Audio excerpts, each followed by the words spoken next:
चल सको तो चलो, सफर में धूप तो होगी, साथ चल सको तो चलो, सभी हैं भीड़ में, भीड़ से निकल सको तो चलो।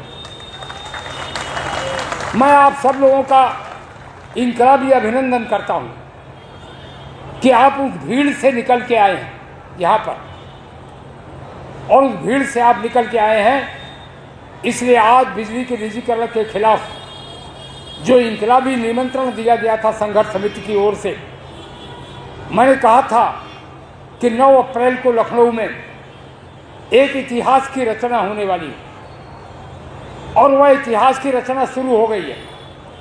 मैं आपको बधाई देना चाहता हूं कि उस इतिहास के पात्र हैं आप पात्र हैं उस इतिहास। आपने मोबाइल में अपनी फोटो लिया है, वह एक इतिहास का हिस्सा बन गया है। अभी लोग कह रहे थे, पुलिस के लोग भी, पत्रकार लोग भी, कि इतनी बड़ी रैली लखनऊ में देखी नहीं गई, इतनी बड़ी रैली लखनऊ में देखी नहीं गई। यह रैली तब है साथियों जब हमने यह कमिटमेंट किया है कि रैली के बावजूद प्रदेश में कहीं पर भी बिजली व्यवस्था में व्यवधान नहीं होगा। तमाम कर्मचारी काम पर भी लगे, दोहरी मेहनत कर रहे हैं, बिजली व्यवस्था को संभाल रहे हैं। मैं केवल 3 बातें आपसे कहने के लिए खड़ा हुआ।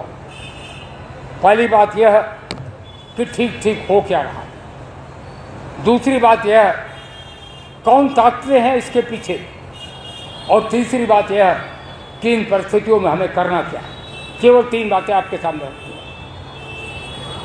बिजली का निजीकरण हो रहा, उत्तर प्रदेश के 42 जनपदों का निजीकरण, पूर्वांचल विद्युत वितरण निगम, दक्षिणांचल विद्युत वितरण निगम, 42 जनपद आते हैं इनके अंतर्गत। एक झटके में उनका निजीकरण होने जा रहा। और निजीकरण के पहले जो 2 विद्युत वितरण कंपनियां हैं, उनको तोड़ के 5 कंपनियां बना दी गई हैं, कागज पर बना दी गई हैं। एक कंपनी है वाराणसी, एक कंपनी है गोरखपुर, एक कंपनी है प्रयागराज। पूर्वांचल में 3 कंपनी बना दी गई, दक्षिणांचल में 2 कंपनी बना दी गई। एक कंपनी का नाम है आगरा और दूसरी कंपनी का नाम है झांसी। तो 5 कंपनी तो अभी तोड़ के बना दी गई, और जब टेंडर होगा निजीकरण का तो 5 कंपनियों का टेंडर होगा या 2 कंपनियों का टेंडर नहीं होगा। क्लियर हुई इतनी बात आपको?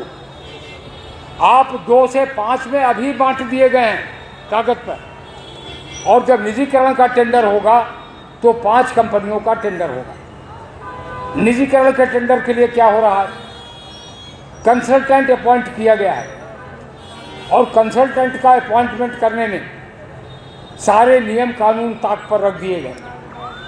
सबसे बड़ा कानून क्या है? सबसे बड़ा कानून यह है कि कॉन्फ्लिक्ट ऑफ इंटरेस्ट नहीं होना चाहिए, हितों का टकराव नहीं होना चाहिए। हितों के टकराव का मतलब होता है कि अगर एक प्राइवेट कंपनी कहीं बिजली के क्षेत्र में ही काम कर रही है तो उसी कंपनी को यहाँ बिजली के निजीकरण के लिए कंसल्टेंट का काम न दिया जाए, क्योंकि ये हितों का टकराव होगा। लेकिन ऐसी कंपनी को बनाया गया कंसल्टेंट, जो कंपनी यहीं मध्यांचल में, बहुत दूर नहीं, यहीं मध्यांचल में वो कंपनी काम कर रही, स्मार्ट मीटर का काम कर रही, और भी कई काम कर रही, उसको गोपनीय दस्तावेज दिए जा रहे हैं। कौन लोग दे रहे हैं? जानकारी मिली है, पावर कॉर्पोरेशन के चेयरमैन खुद दे रहे हैं। निधि नारंग कोई निर्देशक वित्त है, उसने अपने कमरे में उस कंपनी का दफ्तर बना दिया है, उसके कमरे में वो बैठा रहता है, सारे गोपनीय दस्तावेज फाइलें वो वहाँ बैठ के देखता रहता है। यह कॉन्फ्लिक्ट ऑफ इंटरेस्ट नहीं तो और क्या है? यह भ्रष्टाचार नहीं तो और क्या है? और मुझे जानकारी मिली है, आज जब मैं आपके सामने प्रस्ताव रखूँगा कि कंपनी ने निजीकरण के लिए प्रस्ताव बना लिया, उसमें बनाने की ज़रूरत नहीं होती। चंडीगढ़ की जगह पर प्रयागराज लिख दो, चंडीगढ़ की जगह पर गोरखपुर लिख दो, चंडीगढ़ की जगह पर आगरा लिख दो, इतना ही तो करना होता है। अरे जो स्टैंडर्ड बिडिंग डॉक्यूमेंट भारत सरकार ने जारी किया, सितंबर 2020 में। उसमें एक जगह उड़ीसा का स्टेट रोड डिस्पैच सेंटर का नाम लिखा है। जब ऑल इंडिया पावर फेडरेशन ने आपत्ति किया तो मिनिस्ट्री ऑफ पावर ने कहा कि हाँ, OLDC का मतलब होता है उड़ीसा रोड डिस्पैच सेंटर। तो उड़ीसा के निजीकरण के टाइम पर जो डॉक्यूमेंट बना था उसी की कॉपी कर दी गई। तो डॉक्यूमेंट तो बना हुआ रखा और किसी दिन निजीकरण का टेंडर हो सकता है। 5 कंपनियों के निजीकरण का टेंडर होगा। यह तो करतूत है इन लोगों की जो करने जा रहे हैं। अब इसमें घोटाला क्या हो रहा है, क्योंकि आज लंबे भाषण का समय नहीं है। इसमें घोटाला क्या हो रहा है, इलेक्ट्रिसिटी एक्ट 2003, इलेक्ट्रिसिटी, आप शांत रहिए, शांत होकर बैठिए। इलेक्ट्रिसिटी एक्ट 2003 के अंतर्गत सेक्शन 131 है और सेक्शन 131 में लिखा है कि जब निजीकरण किया जाएगा गवर्नमेंट के डिस्कॉम का, वह प्राइवेट कंपनी को दी जाएगी। तब 2 चीज़ों का प्राविधान है कि 2 चीज़ें कंपलसरी हैं जो आपको करना पड़ेगा। क्या कंपलसरी है? पहली बात यह कंपलसरी है सेक्शन 131 में कि रेवेन्यू पोटेंशियल निकालना पड़ेगा जिसको प्राइवेट कर रहे हैं। अब क्या है रेवेन्यू पोटेंशियल? पूर्वांचल का और दक्षिणांचल का निकाला नहीं गया, लेकिन जो रेवेन्यू का टारगेट है वही 40,000 करोड़ रुपए से ज़्यादा का है। तो स्वाभाविक है कि रेवेन्यू पोटेंशियल 50,000 करोड़ रुपए से ज़्यादा का होगा। 50,000 करोड़ रुपए से ज़्यादा।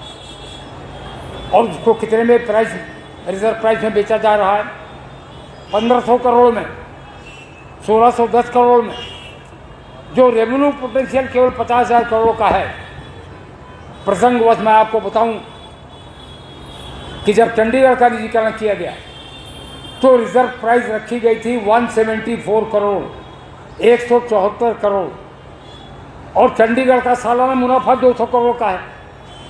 यानी उसका जितना सालाना मुनाफा है उससे कम बेचने की कीमत रखी गई और 22,000 करोड़ रुपए की प्रॉपर्टी 871 करोड़ रुपए में बेच दी गई। वही कारनामा यहाँ करना चाहते हैं पूर्वांचल और दक्षिणांचल के लिए। दूसरी बात लिखता है सेक्शन 131 कि रेवेन्यू पोटेंशियल के साथ असेट वैल्यू निकालनी पड़ेगी। असेट वैल्यू क्या है? आज तक निकाली नहीं गई। लाखों करोड़ रुपए की असेट वैल्यू है दोनों विद्युत वितरण निगमों की। उनको कितने में बेच रहे हैं? 1500 करोड़ में, 1600 करोड़ में। और तीसरी बात क्या कहता है, जो लैंड है, ये देखिए सामने एक गेस्ट हाउस है, यह बिजली का गेस्ट हाउस। इसको अगर PWD को देना है तो ये लैंड 1 रुपये में ट्रांसफ़र हो जाएगी, 1 रुपये के लीज पर।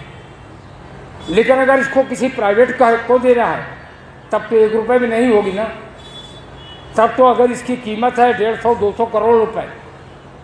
सहमत है ना मेरी बात से? लेकिन 42 जनपदों की सारी ज़मीन निजी कंपनी को 1 रुपये में हैंडओवर करने जा रही है सरकार। ध्यान से सुनिए, केवल 1 रुपये में। सेम कहा CP सिंह जी ने, आपको सेम जैसा लगा नहीं। 1 रुपये में दे रहे हैं। ठीक लग रहा है आपको ये? मैं जानता हूँ आप थक गए हैं, लेकिन 1 रुपये में दे रहे हैं। कुछ तो बोलना चाहिए आपको। 1 रुपये में इसको देने के लिए जा रहा है तो एक्ट का भी उल्लंघन कर रहे हैं। यह बहुत बड़ा घोटाला होने जा रहा है। पहले से तय है किसको देने जा रहे हैं। एक कंपनी ने वाराणसी के लिए ट्रांसफ़र पोस्टिंग के आर्डर जारी कर दिए हैं। वाराणसी में उनके लोग तैनात कर दिए गए हैं। एक HR का आदमी है, वो बनारस में बैठा है 5 सितारा होटल में। उसने वहाँ पर अपना दफ्तर खोल दिया है, वह वहाँ पर बैठा हुआ। तो यह घोटाला हो रहा जो मैंने आपको बताया। अब इसका असर क्या हमारे ऊपर पड़ने जा रहा है। दूसरी बात, 3 प्रकार के कर्मचारी हैं। एक कॉमन कैडर के, एक विद्युत वितरण निगम के कैडर के, और एक कर्मचारी हैं आउटसोर्स। मैं तीनों को बता रहा हूं क्या होगा। जो कॉमन कैडर के कर्मचारी हैं उनको वो कह रहे हैं दूसरे निगमों में वापस कर देंगे। अगर वापस कर देंगे तो वो सरप्लस हो जाएंगे, और जब सरप्लस हो जाएंगे तो क्या होगा, ऊपर के पदों पर डिमोट किए जाएंगे, और असिस्टेंट इंजीनियर और जूनियर इंजीनियर के पद पर आने पर जब सरप्लस होंगे तो नौकरी से निकाल दिए जाएंगे, बाहर का रास्ता दिखाया जाएगा। यह मैं कोई आपको डराने के लिए नहीं कह रहा हूँ।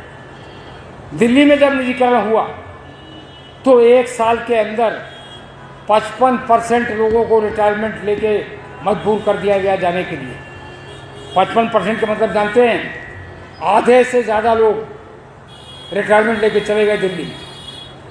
अभी अभी जब उड़ीसा में निजीकरण हुआ तो वहाँ भी आधे लोग चले गए, और जब चंडीगढ़ में निजीकरण हुआ तो चंडीगढ़ में निजीकरण के 1 दिन पहले 45% लोग रिटायरमेंट लेके चले। अब जो लोग रिटायरमेंट लेके चले गए वो तो खाली हाथ हो गए ना।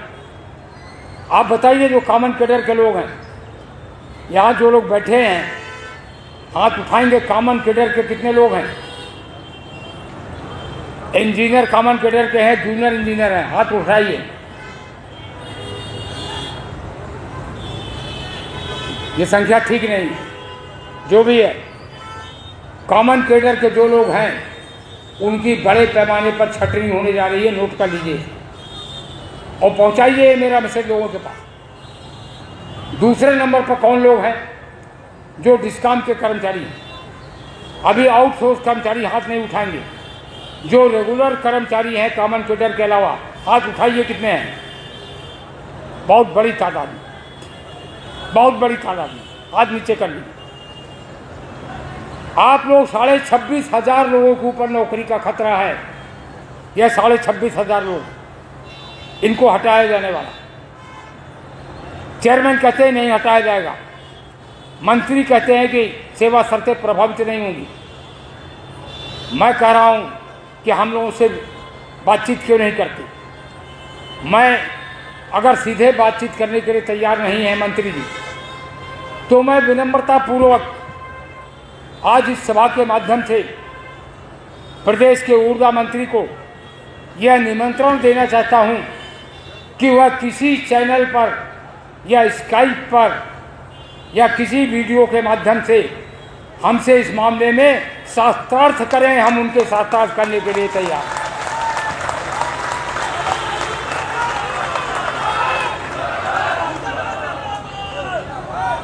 अगर वह सामने बात करने से कतरा रहे हैं तो कैमरे के जरिए बात कर लें। हम उनको बता देंगे कि आप लाखों कर्मचारियों के और उनके परिवार के जीवन के साथ खिलवाड़ कर रहे हैं, जो बर्दाश्त नहीं किया जाएगा।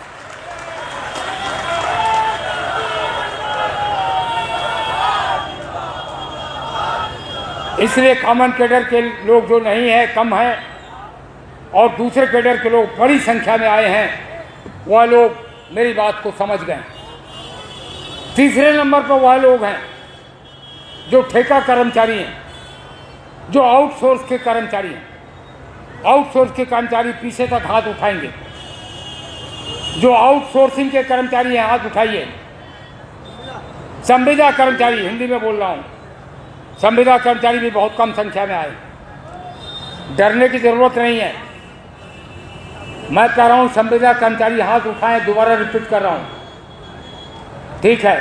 कोई चिंता की जरूरत नहीं है, चाहे जितने आए हैं, लेकिन डरने की जरूरत नहीं है। वह कोई आदेश करते रहें। मैं आपको यह वादा करता हूँ, विश्वास दिलाता हूँ कि यह सब लोग जो यहाँ पर बैठे हुए हैं आपके साथ खड़े हैं। आज यूपी का बिजली कर्मचारी अकेला नहीं है। आज 15 लाख रेगुलर के कर्मचारी और 12 लाख संविदा के कर्मचारी, पूरे देश के 27 लाख कर्मचारी आज आपके साथ हैं। उनके प्रतिनिधि यहाँ पर आए हुए हैं, आपके साथ हैं। डरिए मत आप। आगे के कार्यक्रमों में और संख्या में आइए, डरने की कोई ज़रूरत नहीं। संविदा कर्मचारी एक झटके में निकाल दिए जाएंगे। डरेंगे तो निकाल ही दिए जाएंगे, क्योंकि जो प्राइवेट कंपनी आई, चाहे उड़ीसा में चाहे चंडीगढ़ में, चाहे दिल्ली में, चाहे ग्रेटर नोएडा में, चाहे आगरा में, प्राइवेट कंपनी ने एक ही काम किया कि प्राइवेट कंपनी ने आते ही जो संविदा कर्मी थे उनको एक झटके में नौकरी से निकाल दिया। इसलिए डरने की ज़रूरत नहीं। तो यह तो दूसरी बात थी कि कर्मचारियों का क्या होगा। तीसरी बात, लोगों के मन में डर है। लोग कह रहे हैं कि यह माननीय प्रधानमंत्री जी कर रहे हैं, यह माननीय मुख्यमंत्री जी कर रहे हैं। ऐसा नहीं है। यह पावर कॉर्पोरेशन का चेयरमैन कर रहा है, यह उत्तर प्रदेश के ऊर्जा मंत्री कर रहे हैं। ऐसा कर रहे हैं, इस प्रकार से कर रहे हैं कि बुरा मत मानिएगा, ऐसा लगता है कि आशीष गोयल ने और ए.के. शर्मा जी ने निजीकरण की सुपारी ले ली हो। इस प्रकार से वो लोग काम करते हैं। लेकिन मैं इस मीटिंग के माध्यम से एक बात ऐलान करना चाहता हूं। आज भी उत्तर प्रदेश के बिजली कर्मचारियों का अगर किसी पर विश्वास है तो उत्तर प्रदेश के मुख्यमंत्री पर विश्वास है, और हम न्याय मांगने के लिए आए। आज लखनऊ की सड़कों पर हम न्याय मांगने आए हैं, और हम उम्मीद करते हैं कि माननीय मुख्यमंत्री जी वार्ता का रास्ता खोलेंगे। बिजली कर्मचारियों के साथ वार्ता होनी चाहिए। हमें समझाया जाए कि निजीकरण से क्या फायदा है, और नहीं तो निजीकरण का फैसला वापस लिया जाए। इस संकल्प के साथ हम यहाँ पर आए। और अगर आपके मन में यह है कि माननीय मुख्यमंत्री जी भी हैं, माननीय प्रधानमंत्री जी भी हैं, तो मैं एक सामान्य सी बात आपके सामने रखूं। 2018 में जब वाराणसी का निजीकरण हो रहा था, जब गोरखपुर का निजीकरण हो रहा था, तो क्या माननीय प्रधानमंत्री और माननीय मुख्यमंत्री जी की इच्छा के बगैर हो रहा था? बोलिए ना, उन्हीं की इच्छा से हो रहा होगा। लेकिन वो वापस हुआ कि नहीं हुआ? वापस हुआ ना। किसकी ताकत पर वापस हुआ? बोलिए ना, एकता की। 2020 में जब वाराणसी का निजीकरण हो रहा था, तो क्या माननीय नरेंद्र मोदी जी की इच्छा के बगैर हो रहा था? लेकिन वह क्या हुआ? बोलिए जोर से, क्या हुआ? वापस हुआ। तो अगर उनकी इच्छा से भी हो रहा है, तो मैं आपसे यह पूछना चाहता हूं कि 2018 में वापस हुआ, 2020 में वापस हुआ, 2025 में 2 बार बोलिए वापस होगा, वापस होगा। अब कुछ समझ में आई बात। थकने के बाद भी आपके अंदर ऊर्जा है बनी हुई। अब आखिरी बात, हमने अभी तक शांतिपूर्वक प्रदर्शन किया। आज हमने कहा था कि डॉक्टर राम मनोहर लोहिया कहते थे कि जब सड़क खामोश हो जाती है तब संसद आवारा हो जाती है। मैंने सुबह कहा था आपसे कि आज उत्तर प्रदेश का बिजली कर्मी सड़क की खामोशी तोड़ने के लिए लखनऊ की सड़कों पर उतरेगा। आपको बधाई देता हूं कि आपने इस खामोशी को आज तोड़ दिया है, तोड़ दिया। अब अगला कदम हम क्या करें? मैं आपके सामने जो प्रस्ताव का ऑपरेटिंग पोर्शन है उसको पढ़ रहा हूं। उसके बाद ये पब्लिक हो जाएगा, प्रेस में चला जाएगा, और प्रस्ताव सार्वजनिक आपके बीच में बांट दिया जाएगा। विद्युत कर्मचारी संयुक्त संघर्ष समिति उत्तर प्रदेश की यह आम सभा प्रस्तावित करती है, नंबर 1, पूर्वांचल विद्युत वितरण निगम एवं दक्षिणांचल विद्युत वितरण निगम के निजीकरण का निर्णय बिजली कर्मचारियों, उपभोक्ताओं और प्रदेश के व्यापक हित में वापस लिया जाए।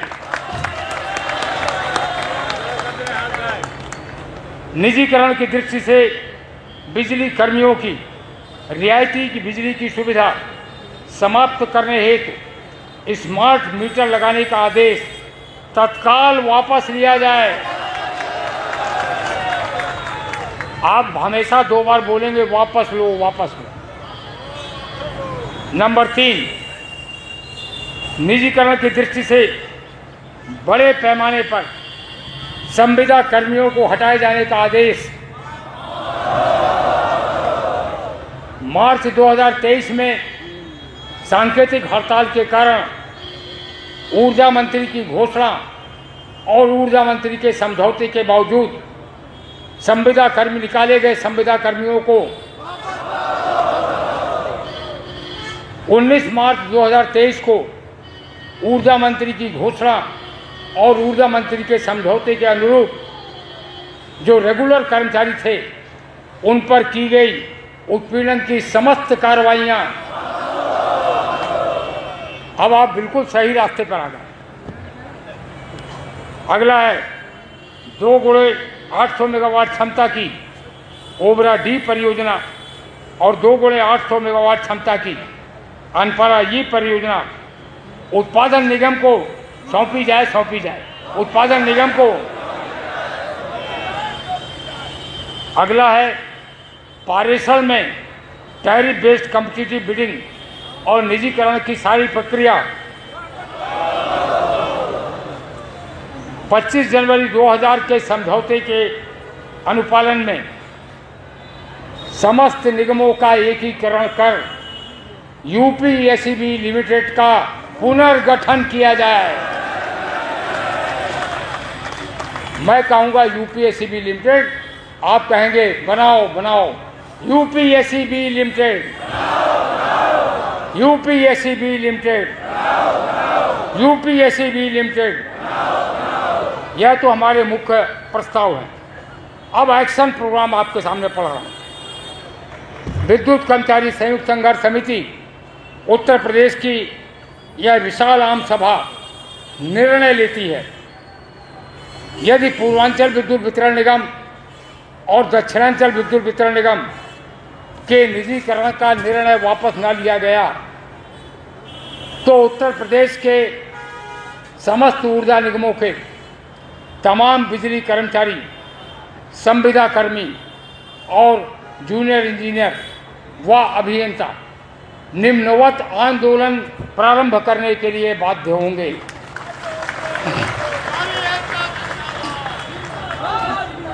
आंदोलन का पहला कार्यक्रम 16 अप्रैल 2025 से 30 अप्रैल 2025 तक व्यापक जन जागरण पखवाड़ा मनाया जाएगा।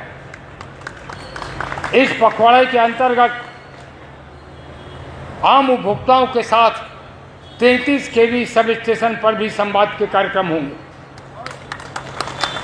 इस कार्यक्रम के तहत समस्त सांसदों और विधायकों को ज्ञापन दिया जाएगा।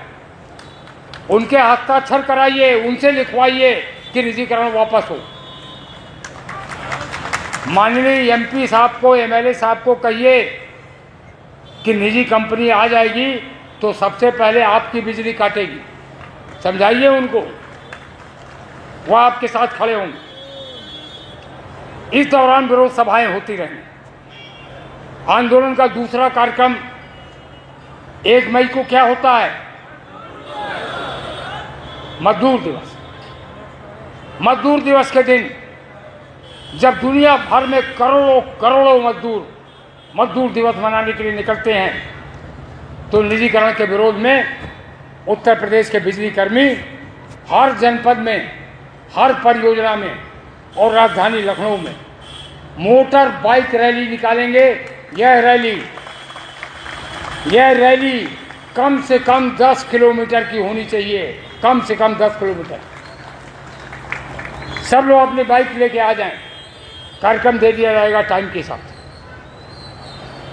2 मई से 9 मई तक शक्ति भवन मुख्यालय पर लखनऊ में 2 मई से 9 मई तक क्रमिक अनशन होगा। क्रमिक अनशन, इस क्रमिक अनशन में कम से कम 100 लोग प्रतिभाग करेंगे। अधिकतम संख्या का कोई बैरियर नहीं है। 1000 भी आ जाए कोई चिंता की बात नहीं। कम से कम 100 लोग प्रतिभाग करेंगे। लखनऊ के लोग रहेंगे और एक एक दिन एक एक परियोजना से लोग आएंगे।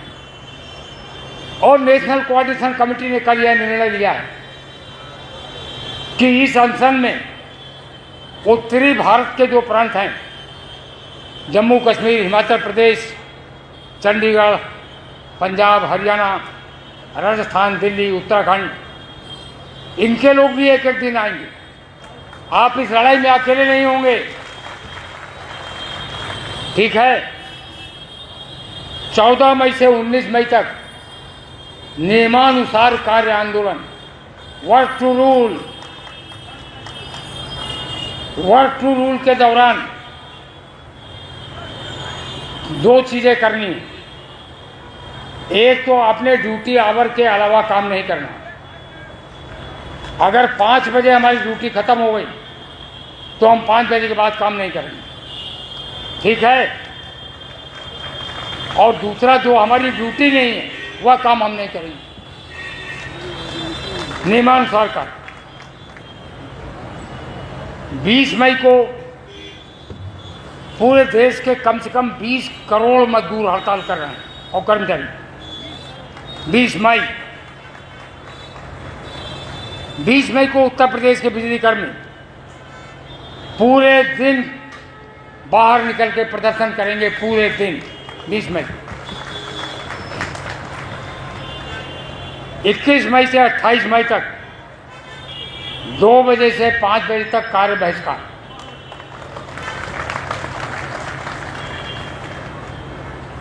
29 मई से अनिश्चितकालीन कार्य बहिष्कार।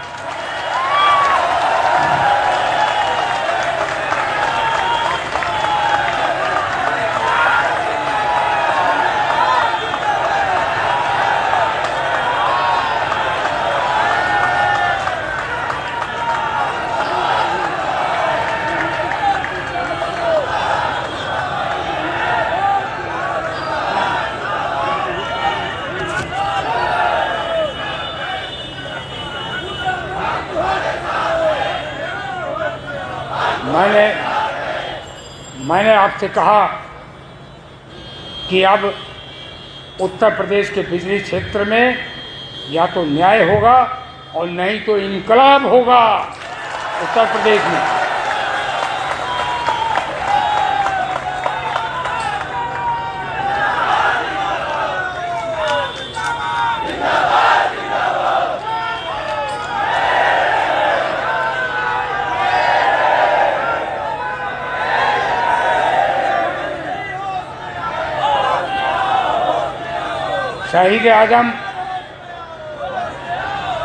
शहीद आजम भगत सिंह से क्षमा मांगते हुए उनकी पंक्तियों में थोड़ा सा संशोधन करूंगा। उन्होंने मृत्यु को पहले लिखा, बहुत बड़े शायर थे भगत सिंह। उन्होंने मृत्यु के ठीक पहले लिखा, दिल से न जाएगी मरकर भी वतन की उल्फत। दिल से न जाएगी मरकर भी वतन की उल्फत, मेरी मिट्टी से भी खुशबुए वतन आएगी, खुशबुए वतन आएगी। मैंने कहा, मैं शहीद आजम भगत सिंह से कान पकड़ के माफ़ी मांग रहा हूँ। मैं कहूँगा आपके सामने, दिल से न जाएगी मरकर भी पावर कारपोरेशन की उल्फत। दिल से न जाएगी मरकर भी पावर कारपोरेशन की उल्फत, मेरी मिट्टी से भी खुशबुए बिजली आएगी, खुशबुए बिजली आएगी।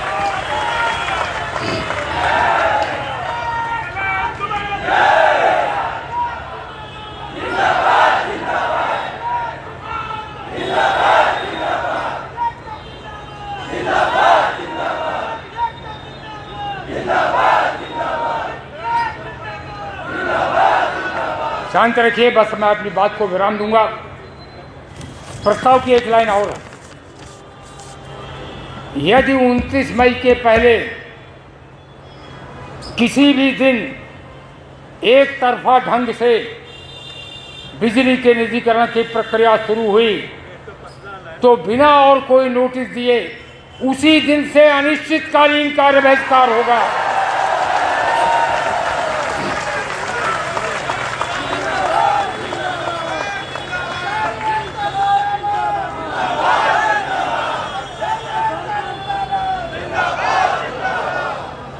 एक चेतावनी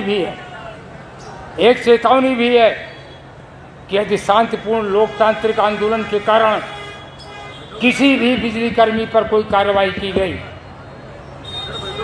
तो न केवल उत्तर प्रदेश के, देश के तमाम 27 लाख बिजली कर्मी मूक दर्शक नहीं रहेंगे और सड़कों पर उतरेंगे अगर किसी पर भी कार्रवाई होती।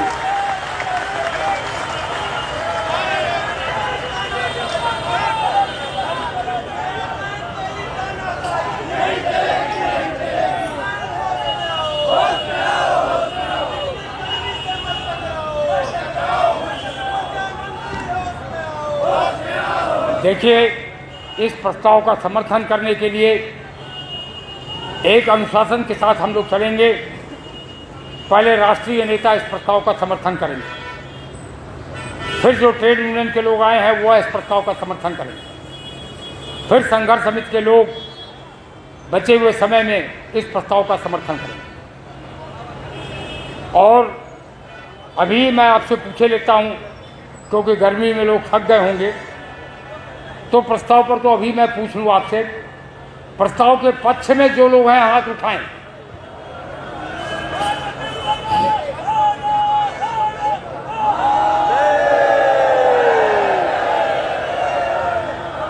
हाथ नीचे।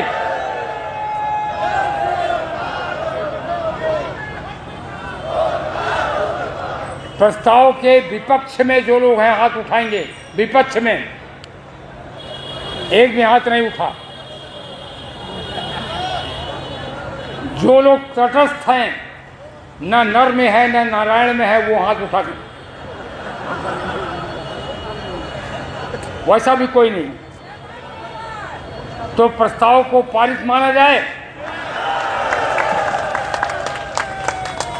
या प्रस्ताव पारित, बाकी लोग इसके समर्थन में बोलेंगे। मैंने आपसे सुबह कहा था, जम गई है पीर पर्वत सी पिघलनी चाहिए। यह पीर जम गई है। एक प्रस्ताव यहाँ लिखा हुआ नहीं है, आपकी अनुमति से मैं पारित कर रहा हूँ। 2002 तक यहाँ पर इंजीनियर प्रशासन था। 2002 के बाद IAS अधिकारी आए हैं और भ्रष्टाचार और घाटे की जड़ यह लोग। मेरा प्रस्ताव है आपके सामने कि विद्युत कर्मचारी संयुक्त संघर्ष समिति एक 7 सदस्यीय निष्पक्ष समिति का गठन करेगी, जिसमें यहाँ के लोग नहीं रहेंगे। जज भी हो सकते हैं, वकील भी हो सकते हैं, एक्सपर्ट भी हो सकते हैं। विद्युत कर्मचारी संयुक्त संघर्ष समिति एक निष्पक्ष 7 सदस्यीय समिति का गठन करेगी, जो समिति शक्ति भवन में बैठे हुए और पिछले दिनों जो रहे हैं IAS अधिकारियों के भ्रष्टाचार के और लूट के कारनामों का पर्दाफाश करेगी। और सबसे पहले जो बैठे हैं उन्हीं का होगा। सहमत हैं आप? ये प्रस्ताव भी इसके साथ पारित माने? ठीक है, अपनी बात को विराम दे रहा हूं। यह पीर जैसी जम गई थी, बिल्कुल सही पंक्तियां हैं, केवल उन पंक्तियों के लिए नहीं पढ़ रहा हूं दुष्यंत कुमार जी की। यह हकीकत है यहाँ की। जम गई है पीर पर्वत सी पिघलनी चाहिए, फिर हिमालय से कोई गंगा निकलनी चाहिए। जम गई है पीर पर्वत सी पिघलनी चाहिए, फिर हिमालय से कोई गंगा निकलनी चाहिए। मेरा मकसद सिर्फ हंगामा खड़ा करना नहीं, यह रैली करना हमारा केवल मकसद नहीं। मेरा मकसद सिर्फ हंगामा खड़ा करना नहीं, मेरी कोशिश है कि ये सूरत बदलनी चाहिए, सूरत बदलनी चाहिए। यह संविदा कर्मी आप निकालेंगे, संविदा कर्मी को आप रेगुलर नहीं करेंगे, उसको आप नौकरी से निकालेंगे। ये सूरत बदलनी चाहिए। यह निजीकरण आप करेंगे, यह तस्वीर बदलनी चाहिए। इसलिए इस नारे की बात के साथ मैं अपनी बात को विराम दे रहा हूं और अब एक एक करके राष्ट्रीय पदाधिकारियों को मैं बुलाऊंगा। मैं सबसे पहले निमंत्रित कर रहा हूं electricity employees federation of India के राष्ट्रीय secretary general comrade Sudip Datta. और मैं सबसे निवेदन करूंगा